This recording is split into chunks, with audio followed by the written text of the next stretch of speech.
Behind me is Taboose Canyon. It's already about 80 degrees out here, and I've got 7 miles and 6,000 feet of climbing to do. Why on earth am I doing it?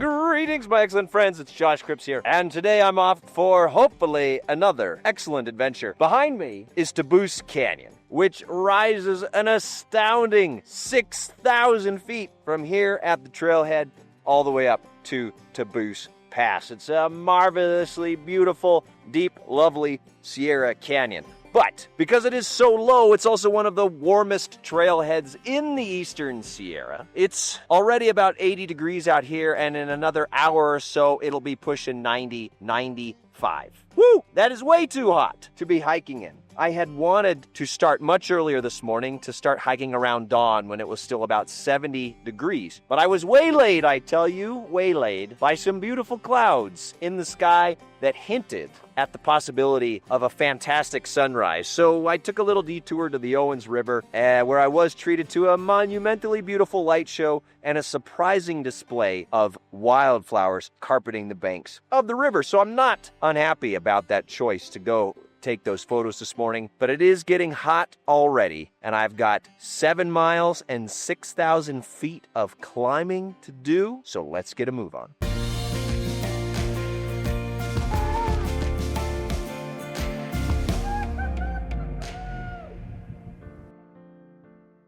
Taboose is one of the 4 killer Sierra passes, along with Sawmill, Baxter, and Shepherd. And the reason that I call it a killer pass, first of all, it's perhaps the most remote trailhead in the eastern Sierra. It's about 35 miles from the nearest town of any size. The road itself to get out here, once you get off the highway, is 6 miles of bumpy, rocky, washboardy, shake your fillings loose kind of driving. So it's just a little bit of a grunt to even make it to the trailhead. And then the trail itself, of course. Steep, it's hot, sweating like a pig over here, and it's hard. You start at 5,400 feet in the high desert, and you climb all the way up to 11,400 feet in the alpine. Woo!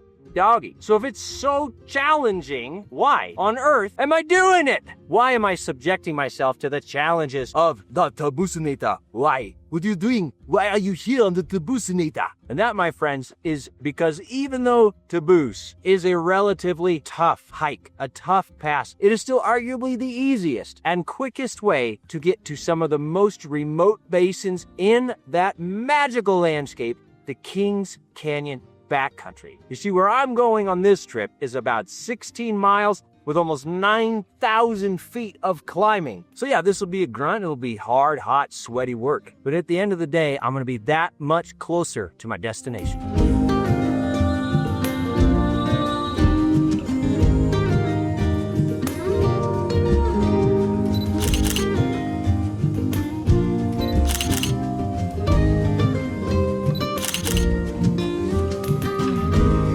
Been a lovely climb so far. Hot, yeah, but so peaceful out here. Just a great chance to be alone with my thoughts. When do you really get that in life? Just you and your brain, nothing to distract you. Just went around the last little switchback here on this part of the trail. Now we got a nice straight shot up here to the creek crossing, which will be a perfect time for break.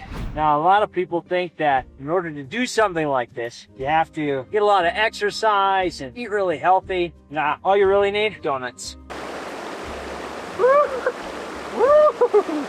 Oh, it's cold.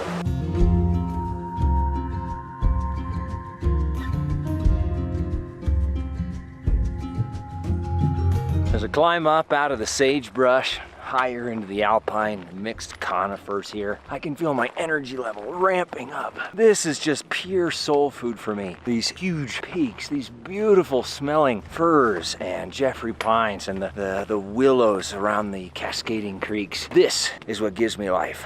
I've ascended now about 4,300 feet, so I have maybe 1,700 more to go to the pass. And the zone up here, it's really extraordinary. On all sides, surrounded by these peaks, pinnacles, and promontories that erupt out of the ground as though they were driven out of the earth by some cataclysmic force. They're almost fantasy-esque in how sharp they are.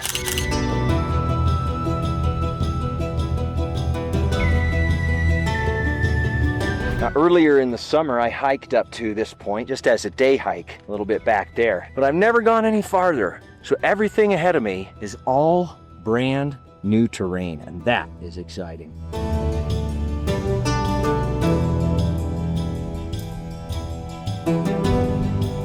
Oh, I am ready for another break. We're getting pretty close to the pass, actually. Let's see here. We are at almost 10,200. So that means we've done 4,800 feet of climbing. There's 1,200 more to go. And what looks like I don't know, mile and a half, 2 miles maybe. So it should slack off. The gradient should slack off quite a lot from here. After another 25-ish hundred feet of climbing from the previous break at that stream, I'm ready for a water fill up, a little bit of snack. And just to give you a sense of how hot and exposed this climb has been, so far I've drinking about 3.5 liters of water today, and I've only peed 1 time. It's just all the pee is just evaporating out this way.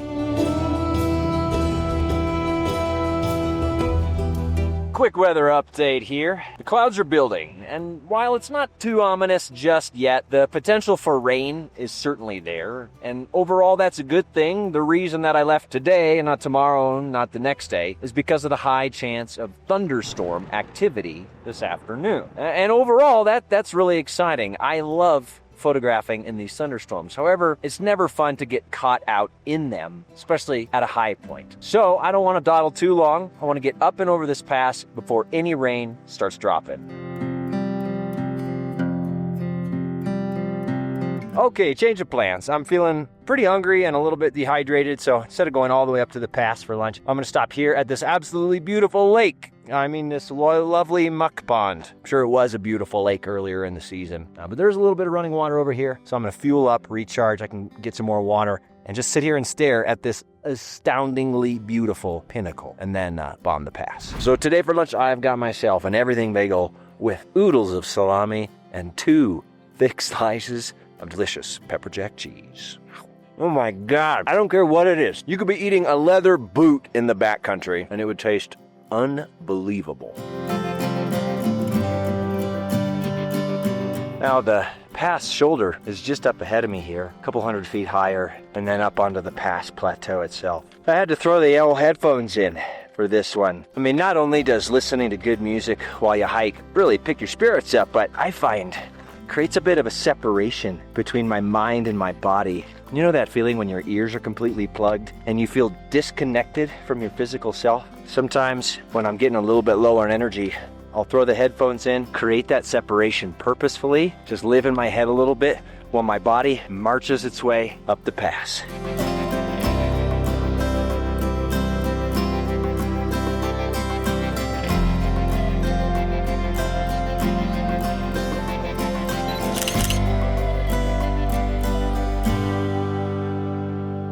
The pass lies just ahead of me. I'm out of the steep stuff, surrounded on all sides by wildflowers, tremendous mountains, billowing clouds. Unbelievable. I feel like my energy, my second wind has really just come back. I feel great. Who wants to do another 6,000?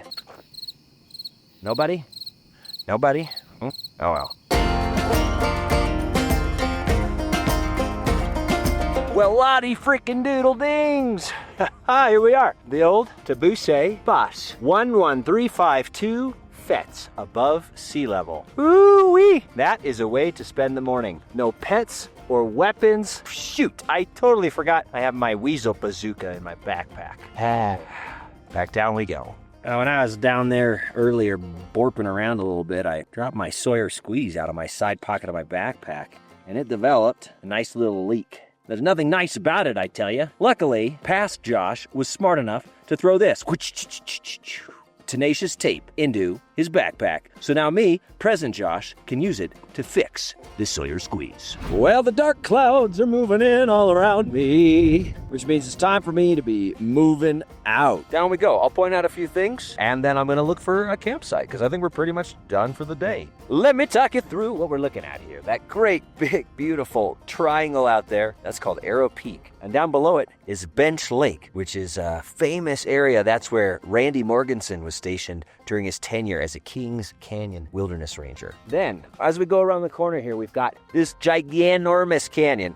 which is the South Fork of the Kings River. And then this super pointy triangle up over yonder is Mount Rusty Bucket. No, otherwise known as Mount Ruskin. That's what it is, Mount Ruskin. Those are the last specific geographical points I'm going to talk about in this video. Because I'm going to some backcountry basins, and I want to minimize the impact. So I'm not going to blast them out on the map exactly where they are. As you can see, there is endless stuff to explore out here. Come over to Boost Pass, have your own experience, and just enjoy it.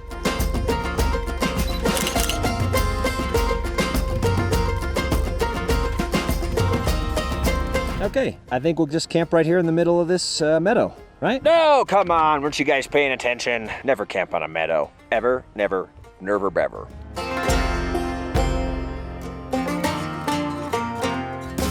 Oh man, hard to find a campsite out here. This is incredibly rocky. Anyway, I found this mostly okay spot. I think it'll work well enough. In any case, I'm glad to take that sucker off. Time to relax.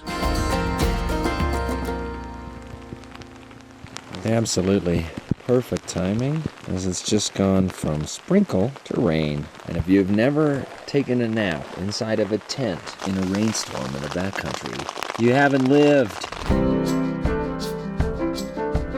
Oh man, what a glorious treat that was. It's about 6:30 now. I just got up from a nap and reading a book and just luxuriating in the relaxation. After the rain, it smells absolutely intoxicating here. And now I'm gonna go out and scout around for sunset a little bit. Storms are really holding on. It's gray, very gray. But out to the west, way out there, there's a little glimmer of light. And the last time I saw conditions like this, where you have these dark, stormy skies with a little glimmer way out there, it turned into one of the most monumental light shows I've ever seen in the Sierra. Now, I'm not saying that's gonna happen tonight, but I'm saying it could happen. And for that, you have to be ready. So I'm gonna go scout around. There's a lake up here I'm gonna check out and see what's looking good for taking pictures.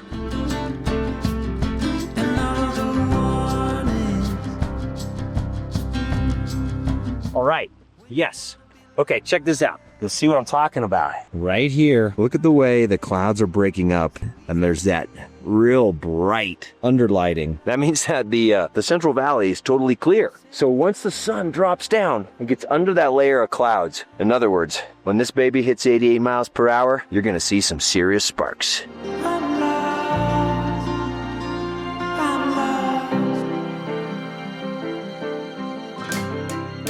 All right, well, this is nice. I mean, that head wall is fantastically beautiful. All those striations and stripes up there, but it's not quite tickling my photography bone. When I'm teaching photo tours or workshops or conferences, I always tell people, go and shoot where your eyes are landing, right? Follow your eyes to the shot. And I just catch myself as I'm coming up this slope here, looking back to the west over and over and over. I can't help it. It's like a magnet for my eyes, just going to the west. So I think I'm gonna abandon this lake, find a composition, maybe down in that meadow earlier, that looks out this way to catch that radiating light as the sun sets. All right, it took me just a little bit longer to get over here than I anticipated, but things are looking pretty good. The clouds continue to open up. This underlighting is kind of spreading on the clouds on the horizon, and the clouds out to the west are breaking up a little bit. So it's only about 30 minutes till sunset. I don't know what's gonna happen, but Things are looking pretty good.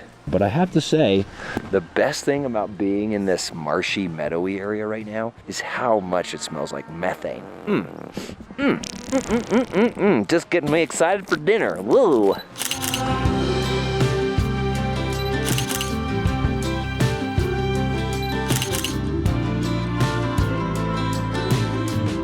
That was beautiful. I think there was a little bit too much cloud for it to realize its full potential. But the fact that there is still so much cloud in the sky after sunset, to me means there's a pretty good chance that there is gonna be moisture in the air all night. And that means clouds at sunrise, which is pretty rare here in the Sierra, especially during thunderstorm season. So we'll give it another crack in the morning. For now, it's back to camp. It's time to put some food into my mouth.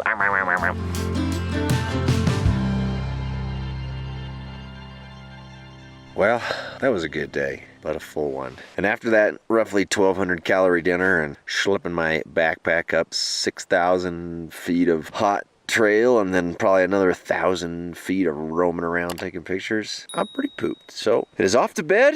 I will see you all in the morning. Good night.